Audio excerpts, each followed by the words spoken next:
Check-o. On the road!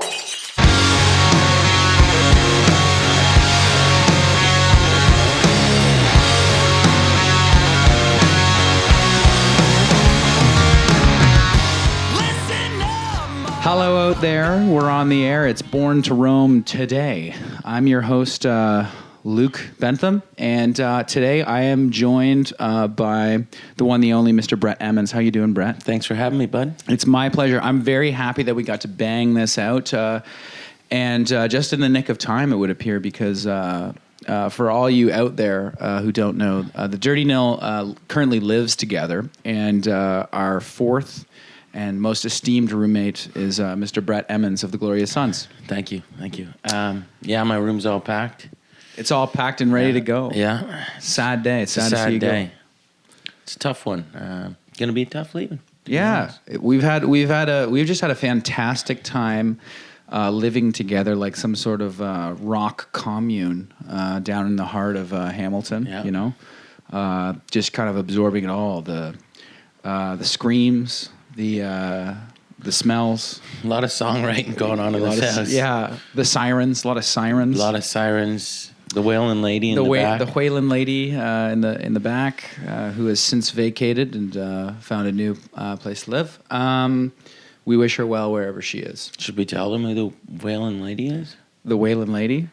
We can go into the Whelan Lady. Tell the people about the Whelan Lady. We had, for several nights, an individual who was screaming bloody murder out in the backyard adjacent to ours, and we notified the authorities. They were unwilling or unable to remedy the situation for several days, and it was just a.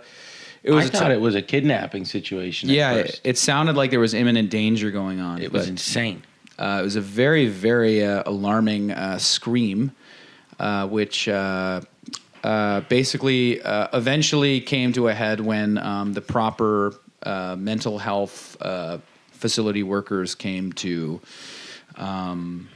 address this young lady's particular needs, and I watched it all go down. It was quite dramatic, but she was in good hands, and I wish the best for her. I hope everything's going well. But quite a dramatic few days. That was also a few days right in around that time was the time where you went out back for a smoke and said, I think I smell something fucked up going on. And just then we saw, what would you say, 17 fire trucks arrive at our house and bang on the door and tell us to get out because the entire block was going to explode because natural gas. Some jabroni out back had parked, had steamrollered one of the central gas lines for the block.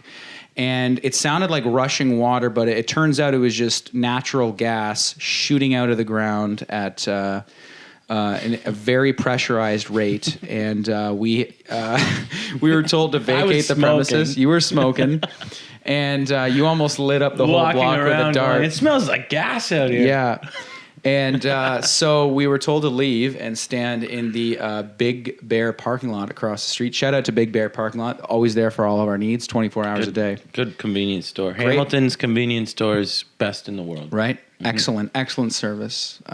But then we met our old lady neighbor. We did. Whose famous quote is, they're pooping in there. Yeah. She was discussing one of the houses next to ours where I guess people have been squatting in more than one sense of the word. I think they're pooping in there. Yeah.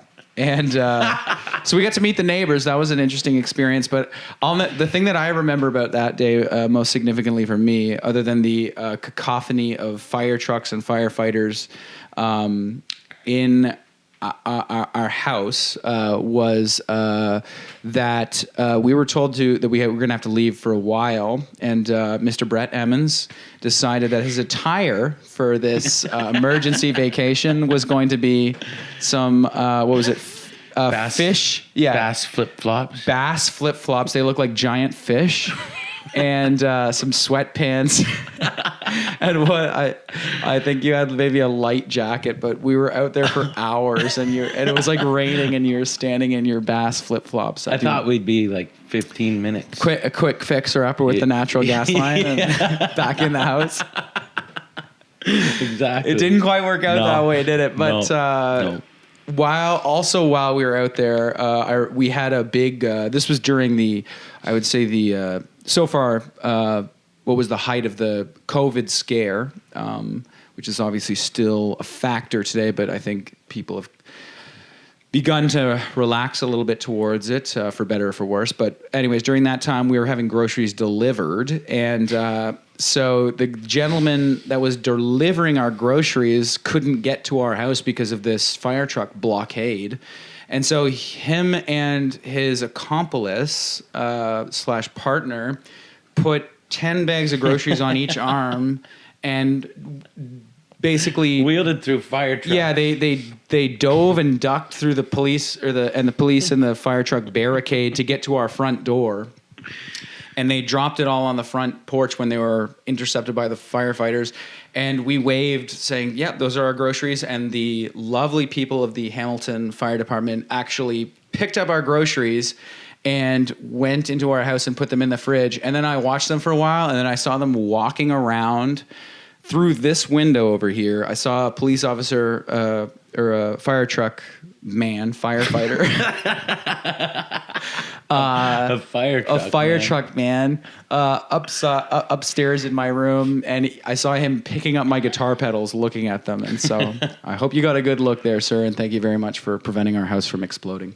So anyways, long story short, there's a couple of anecdotes of the last month or so, 2 months or so, that what it's like to live down here in the heart of the city with all of the pungent Hamilton vibes, wafting in. It's inspiring. It is inspiring. It seems now.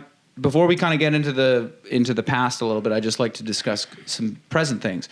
I would like to just commend your work ethic, Mr. Emmons. Thanks, You're a brother. very hard worker. Thank you. Brett every day is just on the couch or at his piano working on music, and he'll bang out a few tunes a day at just a staggering pace.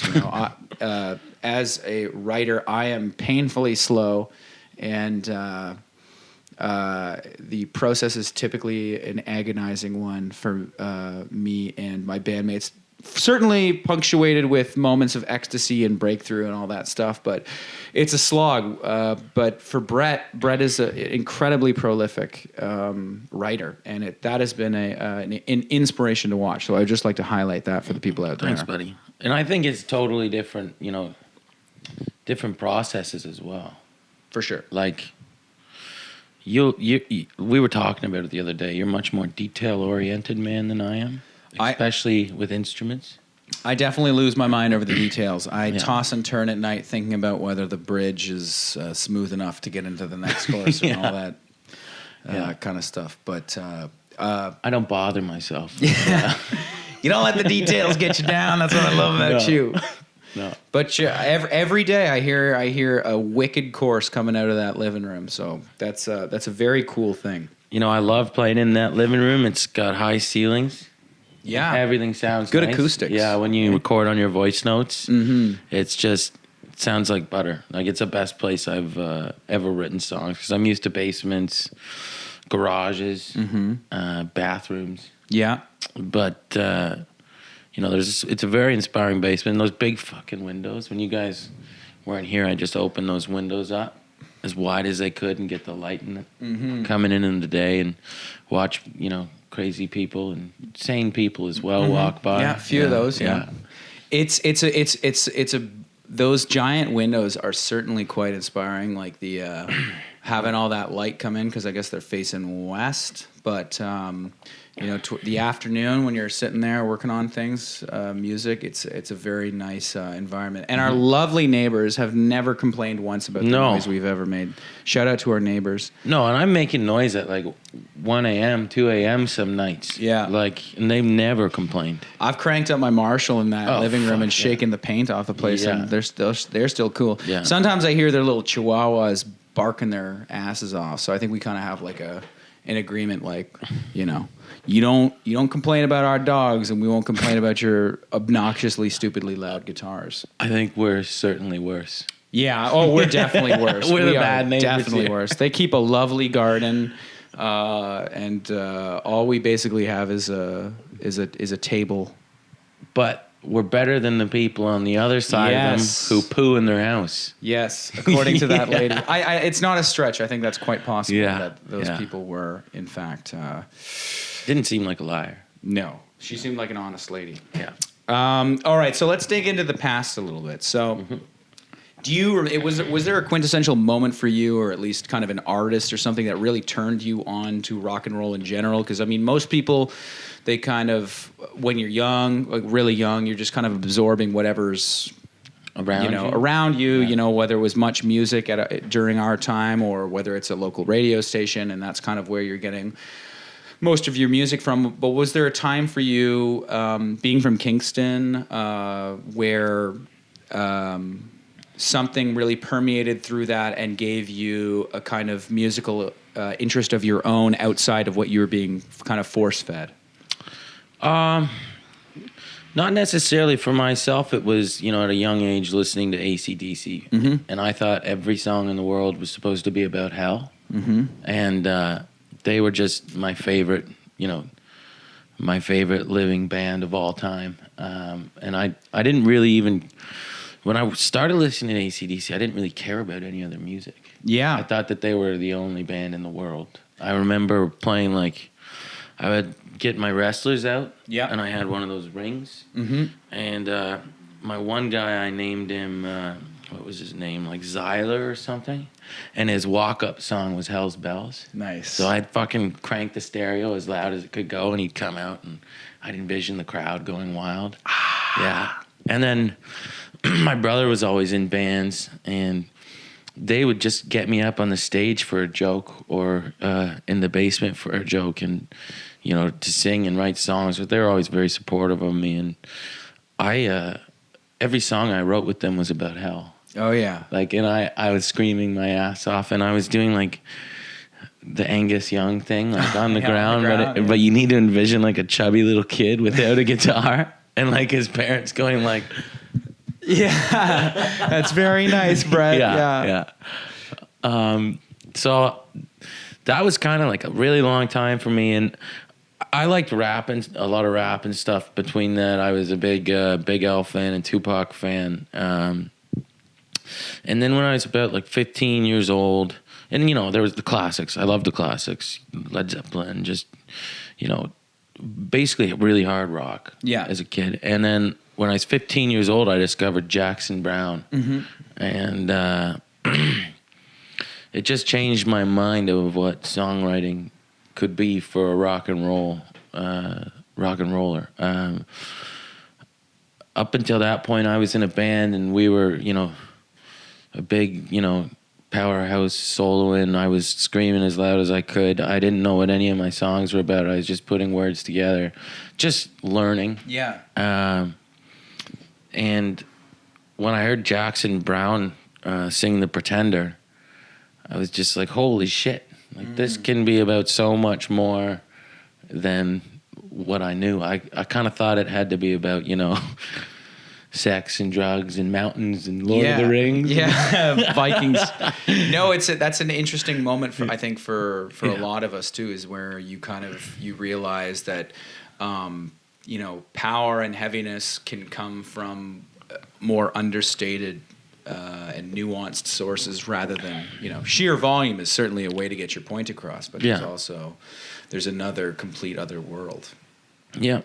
And was your kind of early infatuation or indoctrination into AC/DC by just kind of what you were hearing around the house, or was it kind of a local radio station, or was it just kind of all around? Well, Jay used to read me rock and roll biographies and autobiographies and tell me stories as a kid. He's 7 years older than me. Yeah. So he'd be babysitting and say he was 14 and I was 7. Wow, yeah. As a young kid, I was learning about this shit, and it was just, I was so impressionable, of course, as you are at that age. And my parents really didn't listen to a lot of music. Everything that I ever listened to was through Jay. So as he learned, I learned. So Jay kind of was instrumental in indoctrinating you into the rock and roll world.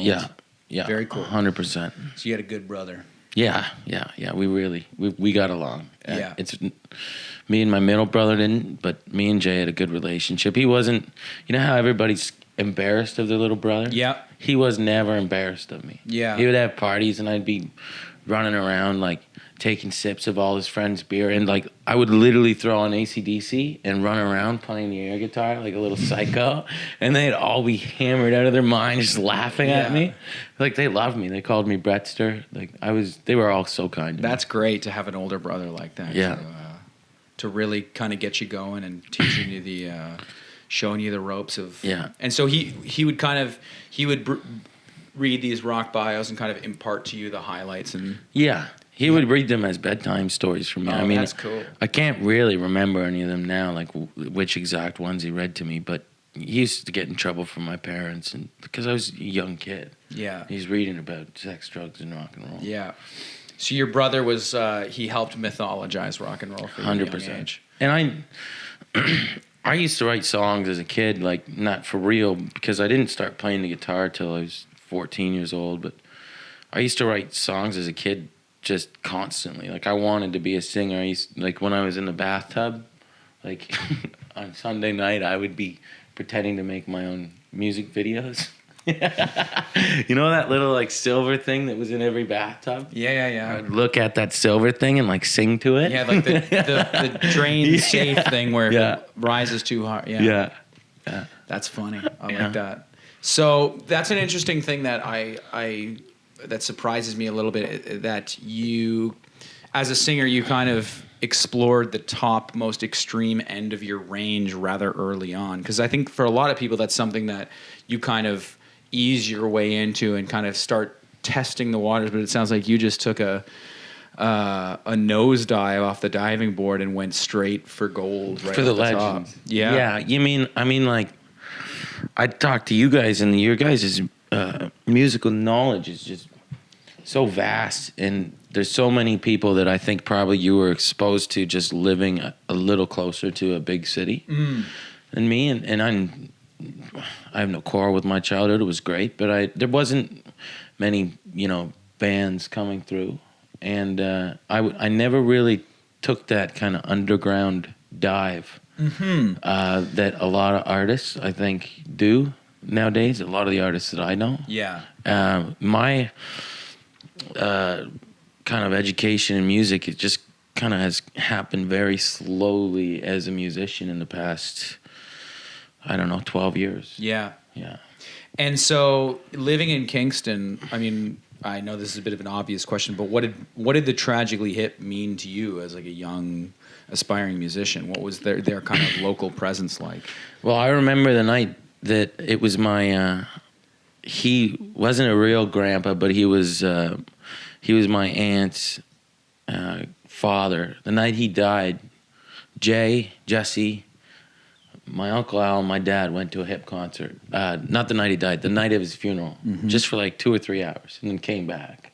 But it was like their importance to that city was, they were like ingrained in the community. Everybody had their own story about Gord Downey or Rob Baker, or you could see him going to, I don't know if it was his nephew or somebody's game at the Amersfoort Hockey Arena, and you would see him there. And they weren't really like, it wasn't this thing like they were titans or anything. They were more just looked at as normal people, but great songwriters.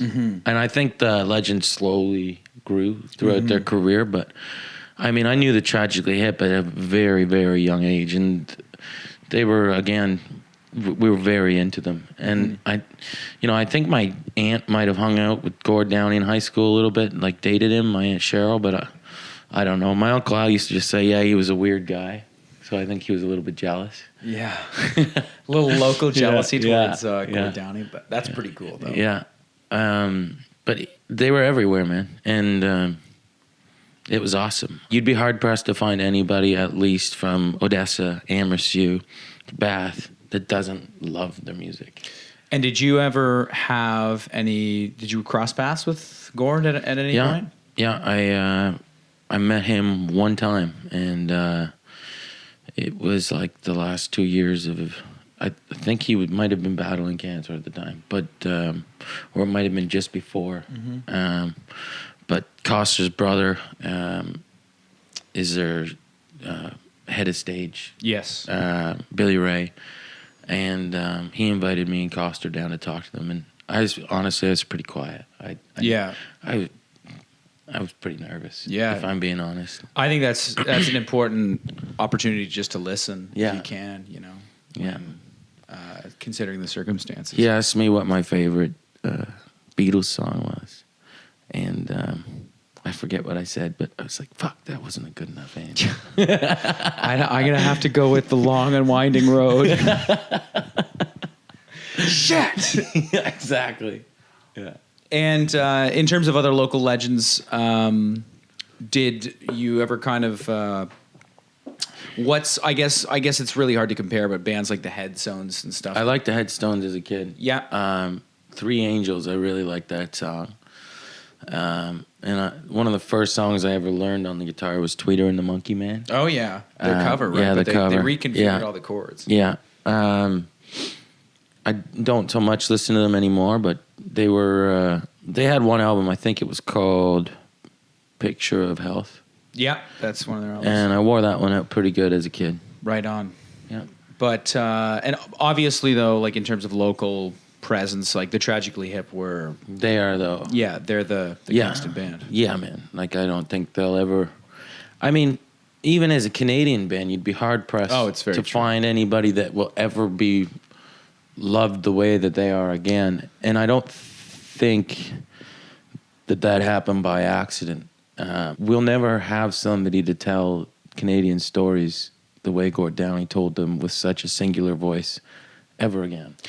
There's so much cool stuff to dig into about the Tragically Hip, but I think like one of the ones that stands out to me the most is if you listen to a Tragically Hip song and do your best to try and like listen to it in a vacuum and not consider any of like their actual legend, they're a fairly alternative sounding band, to put it mildly. Like they are not a very conventional or pop oriented band. Forever. They've been that way forever. Yeah. And just by sheer numbers, they're going to have some monster kind of breakthrough songs like they had, but because they just put such a consistent, steady, hard-working output forward throughout their whole career. But they are a fairly niche-sounding band that rose to the stratosphere in terms of popularity in Canada, and that is an amazing and extremely respectable thing. It doesn't matter who you are; you've got to observe that. I don't think I can think of a conventional part of their music. Nothing. Even the way Rob Baker plays the guitar. It's all unique to them. Yeah. And one of the things that I also love about that band is that they don't have any bum albums. Like there's good songs on every single one of their albums. I only really got into them when I was a teenager, towards like the World Container kind of era.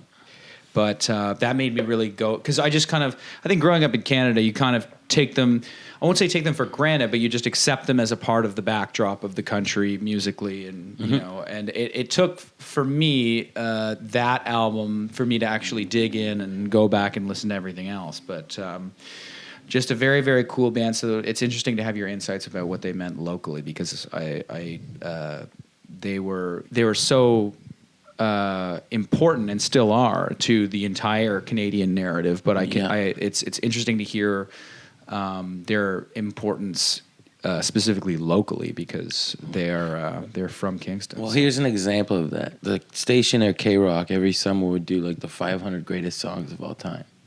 And when you're a 9-year-old listening to rock and roll, you can't really measure any of this stuff. So if K-Rock tells you these are the 500 greatest songs of all time, it's gospel. You're like, I grew up in Odessa. There's 600 people there. That was one of the main stations in that area.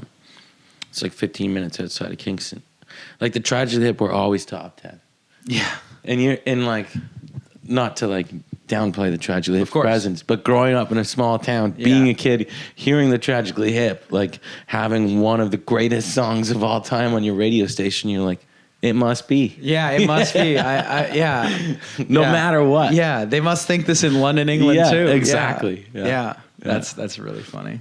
So now just kind of digging back into the past as well, in terms of the formation of the Glorious Sons, can you just kind of impart to us kind of a brief version of how that kind of came into being, and how if there was a moment where you just felt things click and you felt like I can do this and we can do this, or whether it's just been a gradual process? Yeah, I feel like it's been a gradual process no matter what. Like, I think right from the start we were like, we can do this. Yeah. That's kind of the mindset that we always have. Jay started the band, and I don't think there was any way that he was not going to be able to play music for at least a living, because he'd been working construction for years, and we used to talk about it all the time. It would always come back to like, I fucking hate this. Yeah. I want to be in a rock and roll band. And I was at school during the time. So Jay started the band, and I'd quit school and I was playing music out there, trying to... Out in Halifax? Yeah, Halifax. Trying to make something of myself there, and it wasn't happening at all. I was working at College Spring, and I was having just some tough personal things going on, and they kept on calling me to come back home to join the band, and I kept on being like, you guys are drunk, like get the fuck out of here. I don't want to talk about this. I wanted to do something without my brother. Yeah. For once in my life. Yeah. And I went home at Christmas time, and they had like their second show, and I didn't know what to expect, but they were like, oh yeah, come open for us. And so I went to Brandy's Bar and Grill. What year would this have been? 2010, 2011? Yeah, sometime around then. Okay. Yeah, 2010 maybe 2011, maybe 2012, maybe 2009. So I play my set, whatever, it's all good. And then they take the stage, and like they were good. And I didn't really expect, I remember being extremely taken aback with how unique their songs sounded, at least compared to the stuff that Jay and I had been writing, 2 or 3 years ago before we left. Prior to you leaving. It had a voice. And you know what? A lot of that had to do with Andrew, the first guitar player, because Jay and him were the singers of the band. There was two singers. So I got back out to Halifax. I had that little bird chirping in the back of my brain. Yeah. Like, what am I missing? Just some things kind of went down out there, and some things went wrong for me. And I called Jay, and I was like, can I join the band? Like, is the offer still there? And he was like, yeah. So I went home and joined the band and started working. Me, Jay, and Andrew were working for his company, his contracting company, and we were just playing like 4 times a week in Kingston, like as much as possible, and we felt like the biggest rock band in the world. Yeah. Every Thursday night at Brandy's, there'd be like 80 of our friends, and it would just be just the biggest slosh fest of all time. And we put in some terrible shows, just yelling at. I remember yelling at, the other singer's sister from the stage, like screaming at her in front of everybody from the microphone. We used to do these cider tequila drop shots. So you would drink like 3 of these ciders with a drop shot of tequila in them, and by the 3rd one, before you knew it, you'd be like 15 minutes on stage and you'd be crushed drunk. And that's kind of how the band was birthed. Just cider, tequila, crush shots, yeah. But we were constantly writing and playing, and we'd go put in like 10-hour days at work, and me and Andrew didn't work very hard. Jay did. Yeah. And then we get home and we jam, and that was our life, And I remember right from the get-go thinking to myself, like, if I can't do this for the rest of my life in whatever form this is, then I'm fucked. It was the only thing I wanted to do. Even, coming out of high school, the plan was to take my band from the high school, the Stone City Limits, move all to Toronto, a couple of us go to school there, the rest of us play music. I mean, but all play music at the same time. It was always kind of there, like that was what I was going to do. I kind of went to university to appease my parents, as we do. Yeah, as many of us do. Yeah. Myself included. Yeah. It's funny how a 17-year-old version of yourself decides you're going to be a psychologist or whatever. Yeah. Doesn't work. No, it doesn't really work out. That's super interesting, though. I did not know that about how you guys were working together, and then so it was kind of like, you obviously, there was an element of like, this is an escape from the inevitable fates that we will all basically have to endure for the rest of our lives if this doesn't work. There's an element of, I think that there has to be an element of desperation in rock and roll for it to, or else you're never going to get off your ass to actually make the important risks to actually get the thing off the ground, Yeah. And I would say, like, I probably the worst example of it, because I was never very good at any work I did. But, I mean, Jay and Mamba and Packer, they all worked these steady labor jobs and construction jobs, for years. By the time Jay and the band started actually doing well, Jay was 29 years old. Mm-hmm. He'd been working since he was 15 on job sites. Yeah. And, it was kind of like we wanted to get the fuck out of there and make something of, the real dreams that we had. Yeah. But, thank God it worked to some extent. Yeah. Oh, hell yeah. And for me, it would have worked. I remember the very moment. It was after New Year's Eve, and we were supposed to be loading our stuff out of the Tyrannog in Kingston, and they left the taps on, and we just started drinking all the beer, like pouring our own beers and drinking them, and they caught us and kicked us out, and we were kind of like being hooligans, like walking around downtown hammered on a Sunday or a Monday, whatever day it was. And we sat down at this booth in this restaurant, and I looked at everybody. I was like, this is what I want forever. And that's kind of the pinnacle moment, I guess, that it started. That's really cool, man. That you could basically pinpoint it back to a moment. Yeah. That's very exciting. Yeah, it was cool. It's funny how, bands originate. I don't know. I think everybody has some kind of reverence for their own story. Yeah, and like that where there's a certain point near the beginning when you feel that impetus, and it's almost like God put you on this earth to do that. Yeah. and the stakes are low, like you haven't gotten into the myriad of all the problems and all of the things, and like the uncountable distractions that exist for all rock bands. But like there is those moments, I think all of us really look back on with just basically complete and unflinching beauty as like, because those are the important things that basically sustain you on this trail, which is full of setbacks and hurdles. You don't know how hard it's going to be at that point. Like, and thank God you don't, or else you wouldn't start. You wouldn't do it. Yeah. Yeah. So true. It's funny how, your goals change, right? As a band, like, just not to go too far down our thing, but I remember like our first goal was to play, because we're from Dundas, which is basically like the Shire from Lord of the Rings. And we're like, our goal was to play a show in Hamilton. Mm-hmm. Just want to play a show in Hamilton, then we'll be a real band. Yeah. And, your goals increase, but like once you achieve these things, when it's kind of in the early stages and you're basically you're idealistic and full of energy, there's it's always fun to look back on that, like the pureness of that moment or that period.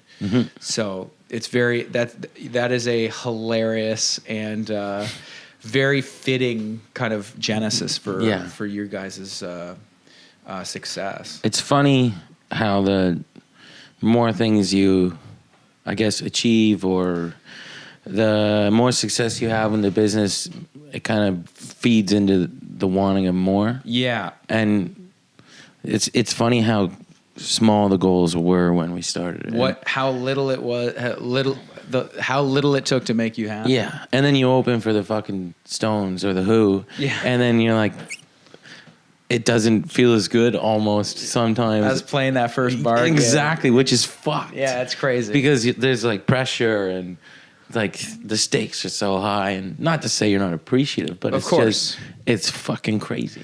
I think too that in those early days, like, you know, the issue is when you get further down your career and you are able to manage these, you know, titanic achievements, basically things that most bands could literally only dream of.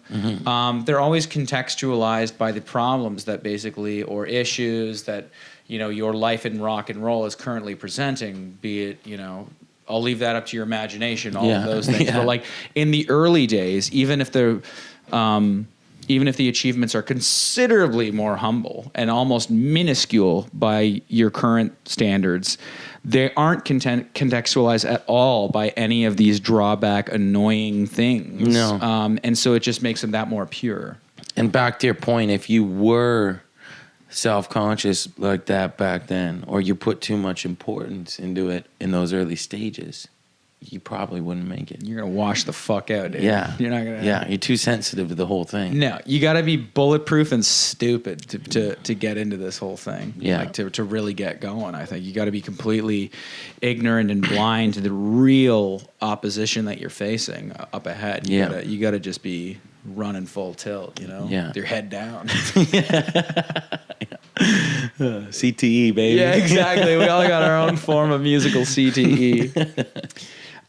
So back into the writing thing a little bit. I just wanted to kind of ask you about, like, you know, obviously, as we all progress through our individual careers, we our heroes and who we kind of draw upon as an inspiration kind of changes. Is there anybody that's sustained you long term since you've kind of picked up the guitar in the first place, or anybody new that you?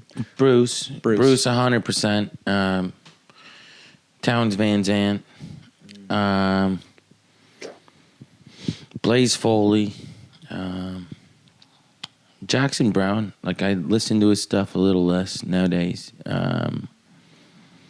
There's a lot of people. You know, I have trouble sometimes when people ask that question. Actually naming the artists. You know, like somebody like the Killers. Yeah. You know, they got big when I was, I don't know, 10 or something. Mm-hmm. But they've been there my entire life. Mm-hmm. I've seen them in the moment be great. Yeah. And, you know, a song like Read My Mind just has always broken my heart. I don't really think of any of them really when I'm writing. And when I do start writing, if I think of like Bruce Springsteen, I'm fucked. Like, if I start thinking about like any of his lines or how this song compares to it, I'll hit a roadblock immediately. Oh, yeah. Because I'll think to myself, it'll never be as good. No, 100%. I mean, I think when you're writing, and if you become cognizant of other people's work as you're writing, it kind of brings you out of things. Even if there's like a small part of you that kind of knows you're ripping something off, you got to just not acknowledge it and just keep going forward. Yeah. You know, as soon as you start thinking about that, you've kind of like you kind of take yourself out of the dream. You clip yourself Yeah. every time, I think. Well, at least for me. I'm sure there's some people who are better at staying out of it, but I mean, I think they're usually meant for more writing rooms. Yeah. Like, when you're taking the personal adventure of writing, there shouldn't be anybody, any kind of hero, anybody squawking in the back of your mind. I agree. Would you say that your motivation for writing fluctuates depending on the day? Is it usually out of like a more idealistic need for expression? Like I realize this is a bit of a kind of a clinical question, but I am just kind of curious, and I'm not, and totally, it's totally fair if it's harder to nail down. But do you think it's more of a thing that's due to like there's a thing I want to get off my chest, or are you searching for a melody, or are you like, God damn it, I need to write some new songs, or a mixture of all three at different times? All three at different times, I would say. I think I hear a lot of like you've talked about melody being a main thing that you kind of chase after early on. Is that for sure? Yeah, that's never been my like thing. I like to try to work the words around and shape them into the melody. But I've always wanted a catchy melody. You don't want to write, folk songs every time. Yeah. But it's always just been about, I think, trying to connect with human beings around me, and I think like one of the most important things is to like be able to see and say. I think that like, whether it's journalism or writing novels or poems, I think that I try to stumble upon the epiphanies or whatever the hell you want to call them in the songs through just normal stories, rather than, start wide and hone in. I start like this. Small? Yeah, and then it kind of goes like this. And it kind of happens, I would say, like the themes of what I'm writing about a lot of the time or whatever's happening, it happens by accident naturally with the actions of the people in the stories or the places or the things, if you will. Yeah. Do you think that a lot of that kind of was Nebraska kind of instrumental in kind of like planting that narrative idea for you? Yeah, I think so. But I think it also just came across very naturally because I always loved stories. So like when I started writing music and you're like emulating people or whatever, sure, I was probably emulating the boss. But like as a 7-year-old kid, I was writing stories and trying to like be an author to some extent. It's just always been my life was about kind of like the story of man, I guess, in society. And that's probably why Jackson Browne, The Pretender resonated so hard with me. It's just, I wanted to look outside and, see the people on our block and be able to kind of just look at them and jot down what they're doing, and then it allows everybody else to kind of make up these ideas in their own heads. Yeah. Because I think that, I said this like a week ago, but I think that the most, your life is mainly made up of mundane actions and events. And I think that sometimes they happen to be the least tapped into area as far as writing and stuff goes. And I think that usually some of the biggest emotions can come from it. Just like I said, just the smallest actions and the smallest of thoughts. I mean, like, I can't even really explain it, but I've done my best. No, I know exactly what you're talking about. I think that's a very important observation that, it's most of life is a mundane thing, and if you can basically capture that and find the beauty, and the sadness, and everything in between, within those within the majority of each person's experience, then you can really tap into something special, because most people are looking to explore the extremes of the human experience. Yes, and if you can get to something that's more banal or the silence, everybody who's sitting at, anybody who can't go to sleep or who can't, or they just put the kids to get bed, they're washing the dishes, or they're walking alone, or they're sitting on a bench at the park. Every single person is thinking, and they're thinking about things that happened to them or parts of their life. And usually they're thinking about things that are very relatable to somebody else, maybe in that same park or in a house beside you. And they're not that grandiose of a topic. Yeah. They're very small snapshots of their existence that just maybe set them off differently, or maybe it put them down a different path, or, you know, it's very simple stuff I've always found. Yeah. That's, I mean, some of the most profound things, especially if we're focusing on Bruce, is like the more mundane observations or paintings that he makes with his words that are the most impactful, because there's universal truth in those observations versus the ones about, you know, Bonnie and Clyde and stuff that are more romantic kind of mythology based things. But when he kind of captures what it's, or John Prine, you know, Hello in There, John, we're talking about that one. Most beautiful song. Yeah. You know, that's John Prine is one of those guys that is able to see the beauty and sadness in the most mundane things, right? What's that line where he's talking about his friend coming over, and his friend asks him how he is, and pretty good. What he's been up to. Yeah. Pretty good. Nothing much. You. Yeah. It's like the perfect fucking line of all time. That's life. Right That's there. what I'm trying to do. Yeah. That's all. Yeah. Yeah. Shout out to John Prine. Miss you, brother.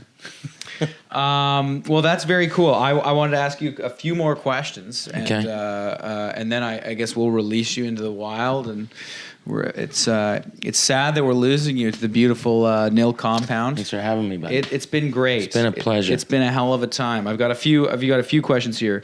Let's just go into touring a little bit, and specifically, you know, how has this whole boring disaster called pandemic how have you been able to reflect on touring? And obviously, you know, you guys tour like motherfuckers. Yeah. And what has this kind of distance and vacation allowed you personally in terms of perspective on that lifestyle? And do you look forward to getting back to it, or has this been a much anticipated break? And just how do you feel about it? Well, my mental health has never been better. And I mean, I'm not living like a saint during this time. I'm having a good time, but I just think that to stop moving for the band was a really, really important thing. And it just, you know, I don't mean to downplay the pandemic, but it happened at the perfect time for us. You know, other than the canceled tour, we probably could have made it through, made a few more bucks. But I think what it showed me, number one, is that we can tour differently in the future, a little smarter. Number two, you know, it's a little you get a little fearful about it, because as touring musicians, we do have to make money. That's a really important part. But I think it'll come back. It might be a little different. I don't know what that even looks like. I don't have the insight to see how it'll happen. But honestly, I've just really enjoyed the break. Yeah. No, I couldn't agree more with you. I mean, it's a very interesting time to be a musician, especially, you know, a touring musician. But and I am excited to get back. But we were talking about it the other day. There's certain things that I'm not excited about. Yeah, we had a funny conversation about that. Like, not excited to get back on a plane, get herded through the airport like freaking cow. Yeah. Not excited for $17 sandwiches without mustard, which is a real piss off. We should be addressing Dasani. Yeah. And, you know, I think the main thing that I miss is just that, you know, we talked about it the other day, that electric feeling of feeling on top of the world, seeing people sing your songs. And I'm a little bit, you guys have already done this, but I'm a little bit scared of the whole internet show kind of thing. Yeah. I don't know what that's going to look like for us. I don't know how we're going to translate in that sense. The cyber sex version of rock and roll? Yeah. Yeah, I mean, it's a very complicated time in terms of, you know, basically trying to maintain a semblance of progress, right? And you know, we play rock and roll is a live thing, and recordings are great, and they're fun and they're awesome, and it's important to document things and make good recordings. But what we do is play live. That's why we didn't get into this to make recordings and then sit on the couch. We got into this to play live because that's the greatest thing in the world, right? Like it's there's nothing like it. There was never a chance even coming up in my mind that you could be a band and not play live. I didn't know that existed. Yeah. I do feel for smaller bands Most certainly. that they might not be able to pay the bills for a while, especially like bands that are just breaking or on the verge of breaking. I mean, that would be very scary. It's a tough spot. Yeah. Yeah. But, I have a lot of optimism about the future in terms of, call me idealistic, but I think that what has gotten the average Joe, and including ourselves through this, is arts. And this is not my own sentiment, but I will echo it, is that, people are reminded the value of art, in times like this. It doesn't matter how good you are with a fucking spreadsheet if you can't blow off some steam and listen to some NWA or whatever. Yeah. Or watch a show or a movie. Like art is important, and Yeah, because it's such a lonely time. Yeah. And art keeps you company. Yeah, and you can't go to the bar. No. You can't hang out with more than 10 people.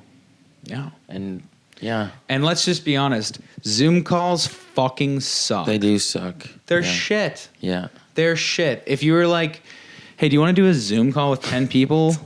Or would you... I'm not even going to say the or. I'll just take anything that's on the or. No, yeah. Yeah. I can't...